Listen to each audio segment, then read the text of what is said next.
नमस्कार, knocking-news.com में आपका स्वागत है। मैं हूं गिरिजेश वशिष्ठ। हो क्या रहा है?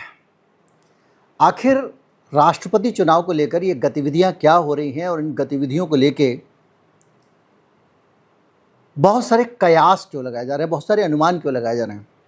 मैं ये नहीं कहूँगा क्रॉस वोटिंग होने वाली है, इसकी सरकार गिर जाएगी, उसकी सरकार गिर जाएगी और एनडीए चुनाव हारने वाली है, ऐसी अतिरंजना की बातें करके आनंद आता नहीं।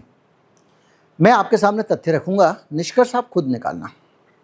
सबसे ताज़ा घटना ये है कि आधी रात को या लेट नाइट समझ लें, रात को 9 या 10 बजे भारत के प्रधानमंत्री देश की महिला राष्ट्रपति के पास मुलाकात के लिए जाते हैं। आमतौर पे मैं ये कहूँगा कि ये पद हैं, कोई महिला पुरुष नहीं होता है। फिर भी एक शिष्टाचार होता है कि अगर किसी महिला मंत्री के घर, महिला राष्ट्रपति के घर, महिला प्रधानमंत्री के घर जा रहे हैं तो लोग समय का थोड़ा सा ख्याल रख लेते हैं कि डिस्टर्बेंस ना हो, एक सामान्य स्थिति होती है। लेकिन मोदी जी अचानक गए। यहाँ इम्पोर्टेंट ये नहीं है कि वो महिलाएं या पुरुष, यहाँ इम्पोर्टेंट ये है कि अचानक रात को मोदी जी को राष्ट्रपति से मुलाकात करने क्यों जाना पड़ा। एक सामान्य घटना होती है, कोई किसी से मिलना चाहता है, जाना चाहता है, देश की राष्ट्रपति हैं, प्रधानमंत्री कोई मंत्रणा करने की ज़रूरत पड़ी होगी तो वो चले गए होंगे। लेकिन प्रधानमंत्री ऐसे एक ऑड टाइम में राष्ट्रपति से मिलने जाएं तो कुछ चीज़ें सवाल खड़े करती हैं। जब राष्ट्रपति से मिलने मोदी जी जाते हैं और ऑड टाइम में जाते हैं तो उसके साथ में राष्ट्रपति भवन आपके दिमाग में अचानक घूमने लगता है कि भाई वो क्या कारण होंगे, अचानक क्या ऐसा हुआ कि राष्ट्रपति भवन मोदी जी को जाना पड़ गया, या राष्ट्रपति या मोदी जी से जुड़ी हुई ताज़ा घटनाएं क्या है। जब इन घटनाओं पर जाएंगे तो अभी हाल का एक बड़ा रोचक घटनाक्रम राष्ट्रपति भवन से जुड़ा हुआ आपके सामने आएगा। भारत के उपराष्ट्रपति जगदीप धनखड़ अपने पद से इस्तीफा दे चुके हैं। मीडिया में खबरें छपी, मीडिया जो छापता है हमको नहीं पता, खासतौर पे गोदी मीडिया किस प्रेरणा से छापता है, उसके पास सूत्र भी हैं जिनको किसी नेता ने मूत्र बताया था। तो मीडिया ने लिखा कि आधी रात को धनखड़ अचानक पहुंच गए शाम को राष्ट्रपति जी के पास और अड़के बैठ गए। उनका स्टाफ टाइम नहीं दे रहा था, बड़ी मुश्किल से उनको टाइम मिला और वो इस्तीफा देके आ गए। दूसरे दिन भारत सरकार के गजट में एक खबर छपती है कि उपराष्ट्रपति, गजट में छपने का मतलब ये आधिकारिक जानकारी और सरकार ने इसलिए बनाया है कि अगर उसमें खबर छप जाए तो अधिकारियों को उसी को मानना और किसी को नहीं मानना है। ये भारत सरकार का है। अब गजट में खबर छपती है कि स्वास्थ्य कारणों से तबीयत खराब थी वगैरह वगैरह, इसलिए धनखड़ ने इस्तीफा दे दिया है। जब धनखड़ ने इस्तीफा दिया उस दिन धनखड़ बाकायदा मीटिंग कर रहे थे, शाम तक एकदम एक्टिव थे, और अचानक क्या हुआ इस पर सबने सवाल उठाया। धनखड़ ने इस्तीफा दे दिया, ये खबर गजट में छप गई। राष्ट्रपति भवन से पूछा गया कि अब पूछा क्यों गया, इसके पीछे कुछ कारण हैं। कारण है संविधान के प्रावधान। संविधान के अनुच्छेद 67 में, 67 का जो पहला हिस्सा ए, उसमें उपराष्ट्रपति को अगर इस्तीफा देना है तो राष्ट्रपति को देना होगा और अंडरसाइंड होगा। और इसका इंटरप्रिटेशन लोगों ने दिखाया कि वो अपने हाथ से खुद लिख के राष्ट्रपति को देंगे, पहली चीज़। कुछ लोगों का मानना यह है कि टाइपिंग वाला भी चल जाएगा लेकिन साइन नीचे होना चाहिए, पर देना होगा खुद जाके। ये खुद जाने वाली बात पे जरा गौर करिएगा, क्योंकि अब जो जानकारी आपको मिलने वाली है वो चौंकाएगी। अब खुद जाके उनको देना होता है। तो खबर का क्या छपी अखबार में कि वो खुद गए थे, इस्तीफा दे के आए थे। और इसी के अंदर 68(2) जो है उसमें ये लिखा हुआ है कि अगर उपराष्ट्रपति का पद खाली होता है तो 6 महीने के भीतर चुनाव कराना चाहिए। यानी पहली चीज कि वो लिखित में इस्तीफा देंगे और खुद जाके राष्ट्रपति को देंगे सशरीर। और मीडिया ने छापा कि वो खुद गए थे, लेकिन क्या वो खुद गए थे इसका कंफर्मेशन नहीं हो पा रहा है। तो लोगों ने आरटीआई डाली और एक हमारे आरटीआई कार्यकर्ता हैं, उन्होंने राष्ट्रपति भवन से पूछा कि भाई ये बताओ कि आपके पास में क्या जगदीप धनखड़ ने इस्तीफा दिया है। तो उन्होंने कहा कि हाँ, गृह मंत्रालय के गजट के प्रकाशन के अनुसार वो अपना इस्तीफा दे चुके हैं। ये बयान कौन दे रहा है? राष्ट्रपति का सचिवालय यानी राष्ट्रपति भवन। अब एक छोटी सी लेकिन बड़ी बात है। बड़ी बात यह है कि राष्ट्रपति भवन खुद गृह मंत्रालय, अब ये क्या होता है कि ये जो गजट होता है इसको अच्छे से समझ लेते हैं। गजट में कुछ भी छपता है और राष्ट्रपति को अगर छपवाना है तो राष्ट्रपति भवन से वो चीज़ें गृह मंत्रालय के पास जाती हैं।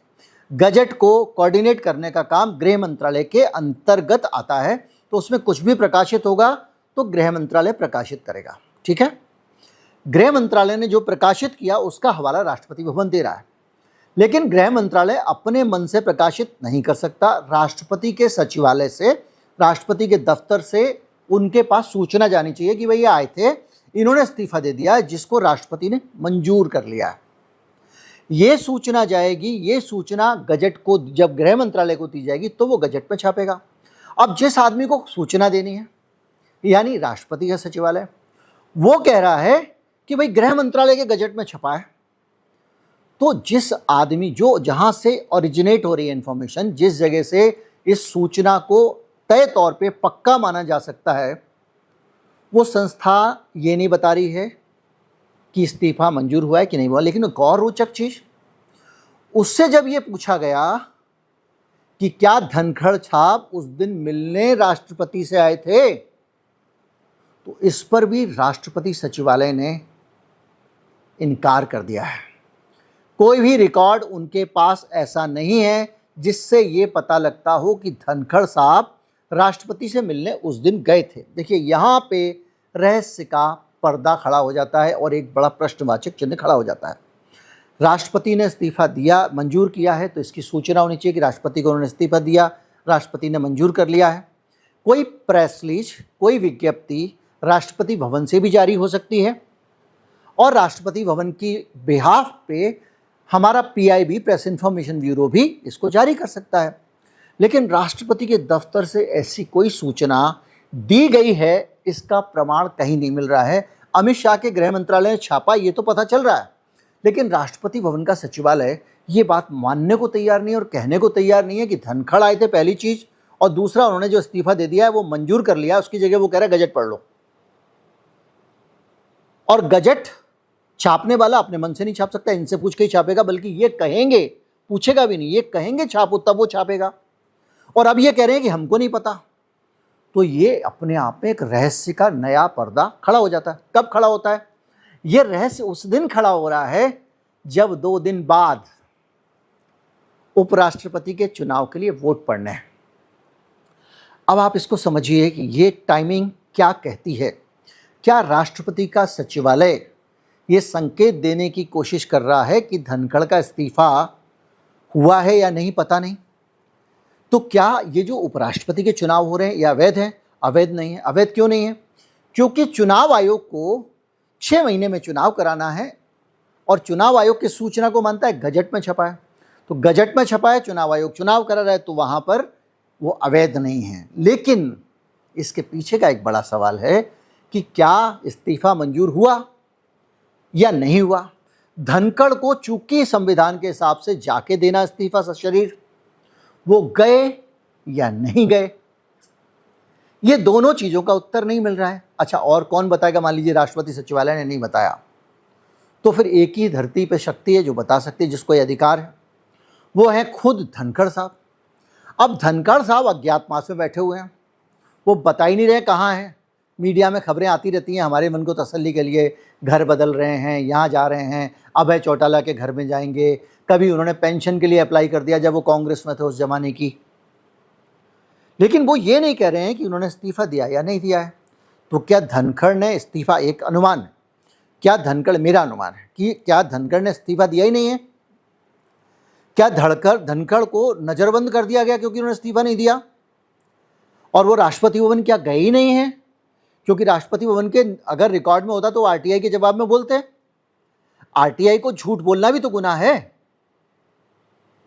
तो क्या धनखड़ ने इस्तीफा दिया ही नहीं है? क्या राष्ट्रपति भवन गए ही नहीं है? क्या राष्ट्रपति ने इस्तीफा मंजूर किया ही नहीं है?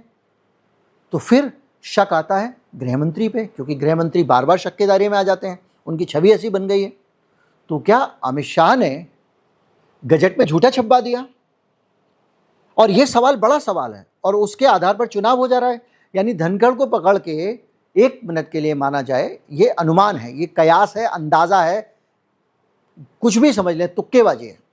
मैं ये नहीं कह रहा हूं कि ऐसा ही हुआ है, लेकिन जो जानकारियों का अभाव है उससे ये बात मन में आपके आ सकती है कि भैया धनखड़ को घर में बंद कर दिया है क्या, नजरबंद कर दिया है, और उसके बाद में उनके नाम से छपवा के और राष्ट्रपति की मंजूरी की बात दे के छाप दिया, और राष्ट्रपति भवन ठीक चुनाव से पहले कह रहा है भैया हमारे पास नहीं आया।